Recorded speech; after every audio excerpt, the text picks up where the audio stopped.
Selamat siang Ibu dosen, selamat siang teman-teman semua. Perkenalkan, nama lengkap saya Franciscus Adventus Basya dengan NIM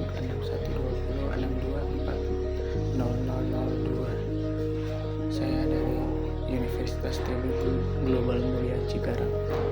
Pada kesempatan ini saya akan memaparkan hasil ujian saya tentang analisis dampak Indonesia bergabung dengan BRICS terhadap ekonomi mikro Indonesia.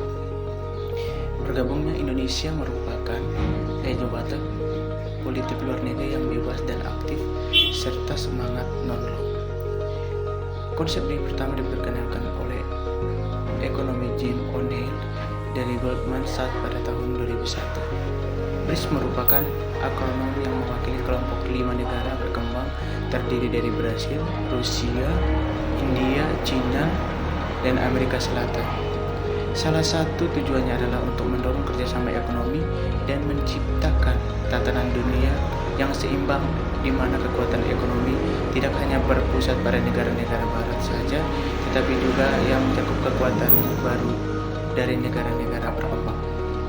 Adapun keuntungan strategi dan ekonomi yang dapat diperoleh Indonesia dalam bergabung dengan BRICS, yaitu pada akses pasar yang lebih luas. Bergabungnya dengan BRICS memberi akses Indonesia ke pasar-pasar besar negara-negara anggota. Dengan ini memberikan peluang untuk meningkatkan ekspor dan memperluas jangkauan produk-produk, khususnya produk pertanian, manufaktur, dan komoditas Indonesia. Organisasi antar pemerintah BRICS kini beranggotakan 10 negara setelah Indonesia resmi bergabung pada Januari 2025. BRICS yang awalnya terdiri dari Brasil, Rusia, India, dan Tiongkok dibentuk pada tahun 2009 dengan tujuan memperkuat kerjasama ekonomi dengan geopolitik. Kehadiran Indonesia diharapkan dapat memberikan dampak signifikan bagi dinamika organisasi ini. Bergabungnya Indonesia sebagai anggota penuh BRICS menandai babak baru dalam keterlibatan negara di kancah internasional. Langkah ini diharapkan dapat membuka pintu bagi peluang ekonomi yang lebih luas sekaligus meningkatkan pengaruh geopolitik Indonesia di forum global. Keanggotaan Indonesia dalam BRICS didapatkan pada potensi tantangan besar, yaitu pada perbedaan ekonomi dan politik antar negara anggota.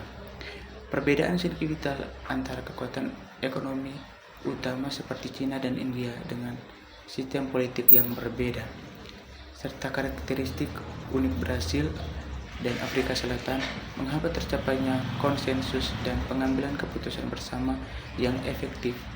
Ketidakseimbangan kekuatan ini berisiko terpinggirkan Indonesia dan negara-negara anggota lainnya yang lebih kecil, sehingga diperlukan pemahaman komprehensif dan kepentingan dipertimbangkan dalam pengambilan keputusan strategis.